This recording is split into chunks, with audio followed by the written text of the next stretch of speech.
Bismillahirrahmanirrahim. Assalamualaikum warahmatullahi wabarakatuh. Alhamdulillahirabbil alamin wassalatu wassalamu ala asyrafil anbiya'i wal mursalin wa ala alihi washabbihi ajma'in.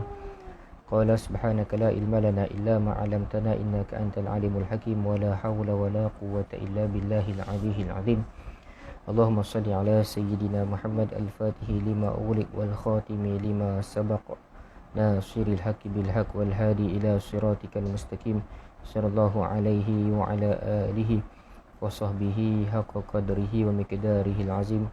Bismillahirabbil azim wa rasulil karim wal malaikatil muqarrabin. Wassalatu wassalamu alayka ya sayyidi ya Rasulullah, khudh biyadi qalat hilati adrikni. La ilaha illallah wahdahu la syarika lah, lahul mulku wa lahul hamdu wa huwa ala kulli syai'in qadir. Amma ba'du. Alhamdulillah, bersyukur kita kepada Allah Subhanahu wa taala kerana dapat untuk menyambung kembali pembacaan kitab Syama'il Muhammadiyah Imam At-Tirmizi rahimahullah ta'ala, dan kita masih lagi pada bab yang ke-19 berkenaan dengan cara berjalan Nabi SAW. Kita masuk pada hadis yang ke-118. Qala mu'alifu rahimahullah ta'ala wa nafa'na bihi wa bi'ulumihi wa barakatihi fid darain amin. An Ibrahim bin Muhammadin min walidi Ali bin Abi Talib radhiyallahu anhu qala kana Aliyun radhiyallahu anhu idza wasafa an-nabiyya sallallahu alaihi wasallam qala kana idza masya taqalla'a ka'annama yanhattu min sababin.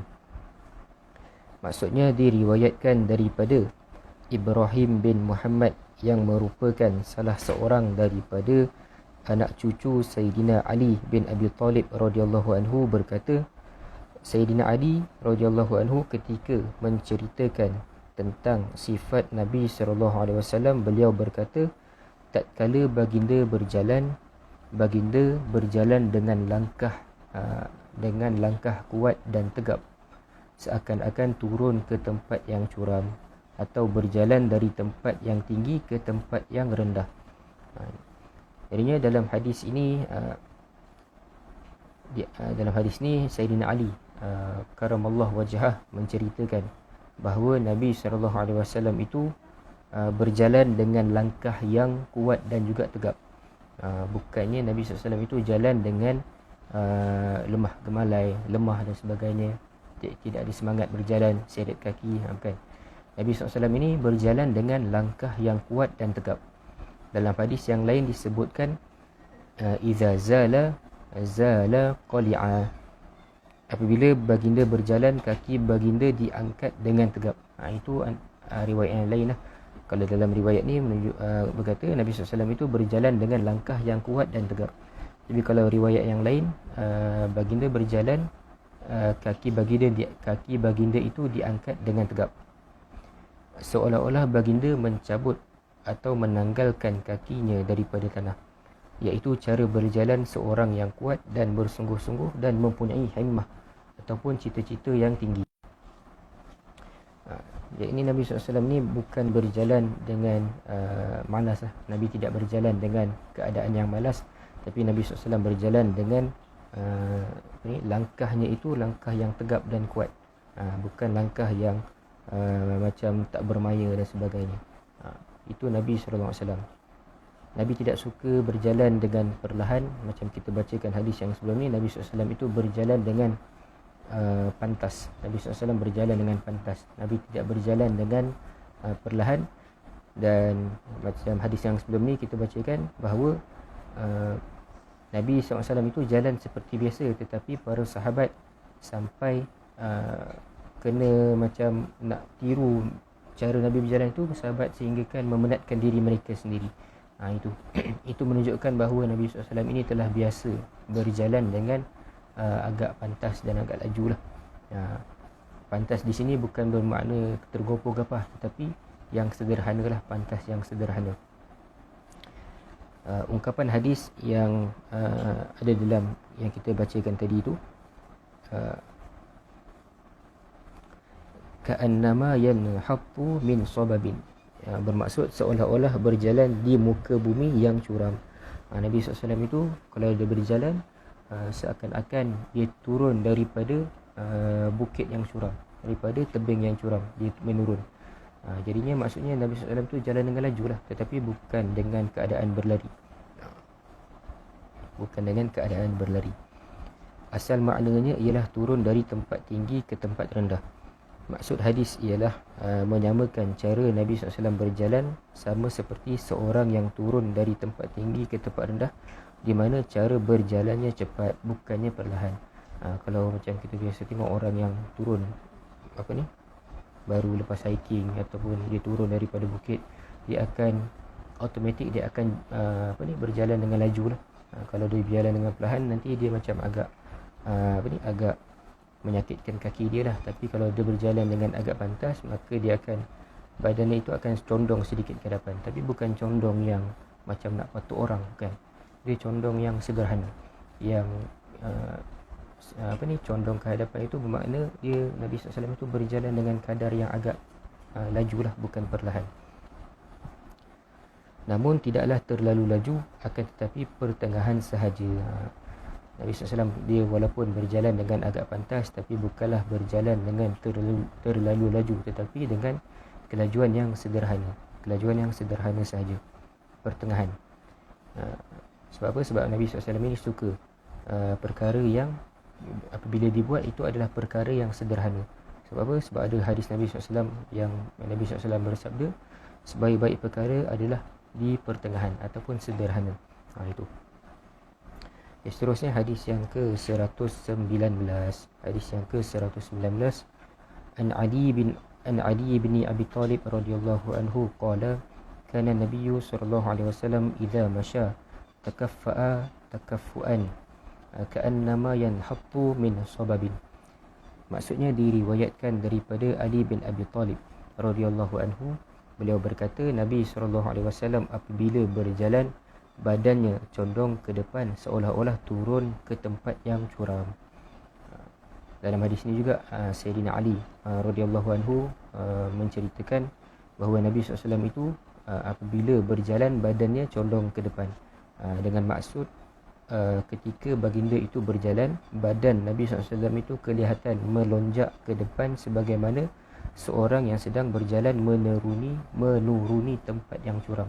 Nabi SAW itu badannya itu akan terlonjak ataupun condong sikit ke hadapan, sedikit lah, bukannya condong macam nak patuk orang kan, tapi dia condong sedikit saja. Dan Nabi SAW itu berjalan dengan agak cepat, seolah-olah seumpama orang yang turun daripada tempat yang tinggi lah, daripada tempat yang curam. Itu nak menunjukkan bahawa baginda Nabi SAW berjalan dengan pantas, iaitu kedudukan badan baginda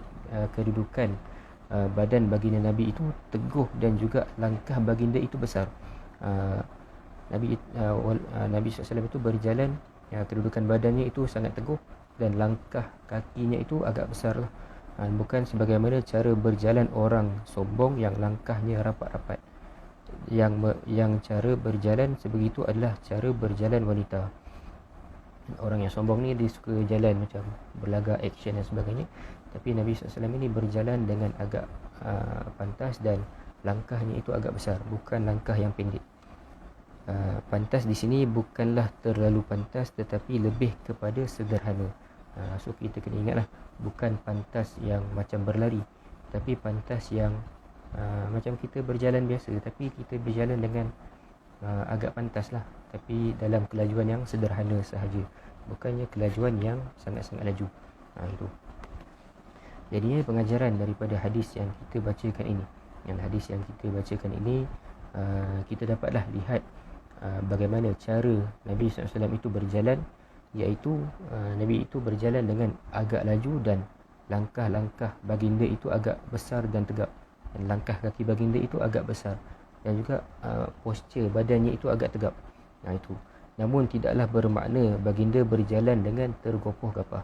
Bukanlah Nabi SAW itu berjalan dengan tergopoh-gapah, tetapi ia berjalan dengan tenang. Nabi SAW itu berjalan dengan tenang, bukannya berjalan dengan tergopoh-gapah macam berlari, bukan.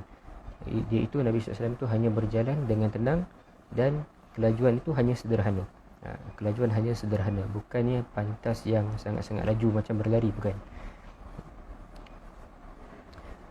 Namun tidaklah bermakna baginda berjalan tergopoh-gopoh, sebaliknya tetap sopan, tenang dan menjaga ciri sederhana, iaitu dengan mematuhi saranan Allah Subhanahu wa taala.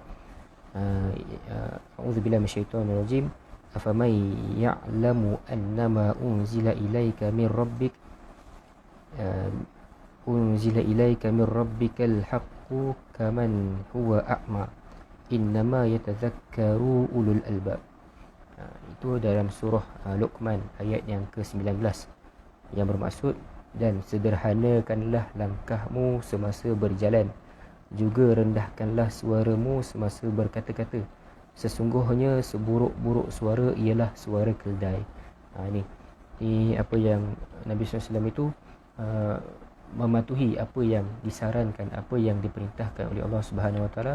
Dalam surah Al-Luqman ni dia berkata, dan sederhanakanlah langkahmu semasa berjalan. Nabi SAW itu berjalan dengan kelajuan yang sederhana, bukan kelajuan yang seakan-akan berlari ataupun kelajuan yang berjalan dengan tergopoh-gopoh, macam tercari sesuatu benda yang hilang, macam dia berjalan dengan tidak tenang. Bukan. Nabi SAW itu berjalan tetap dengan sopan santunnya, dengan tenangnya, dan menjagalah ciri-ciri kesederhanaan. Bukannya terlalu perlahan dan bukannya terlalu pantas ataupun terlalu laju. Nabi SAW itu hanya berjalan dengan kadar yang sederhana sahaja. Itu pengajaran yang kedua adalah cara berjalan Nabi SAW itu menggambarkan baginda seorang yang mempunyai matlamat hidup dan ada sesuatu di depan yang ingin dicapainya. Nabi SAW itu berjalan dengan pantas. Itu menggambarkan bahawa baginda Nabi SAW ini adalah seorang yang dia mempunyai matlamat hidup yang jelas. Dia ada matlamat hidup yang jelas. Dia nak capai sesuatu yang ada di depannya, yang ada di hadapannya. Bersungguh-sungguh dan mempunyai himmah ataupun cita-cita yang tinggi. Dengan Nabi SAW itu dengan hanya menunjukkan cara berjalan yang pantas, yang laju, dengan kadar yang sederhana, sudah memadai untuk kita ambil pengajaran bahawa Nabi SAW ini dia ada menggambarkan bahawa Nabi ini seorang yang mempunyai matlamat hidup. Nabi ini seorang yang bersungguh-sungguh, dan juga Nabi ini seorang yang mempunyai himmah ataupun cita-cita yang tinggi. Tidak seperti orang yang tanpa tujuan hidup lah. Bukan seperti orang yang tidak ada tujuan hidup, yang pemalas dan rendah himmahnya, maka cara berjalannya longlai, cara berjalannya longlai lah, langkahnya pendek dan dia kelihatan letih. Orang yang tidak ada tujuan hidup ni, ataupun orang yang tidak ada semangat. Nabi bukan sedemikian. Nabi SAW itu berjalan dengan pantas, berjalan dengan agak laju dan sebagainya.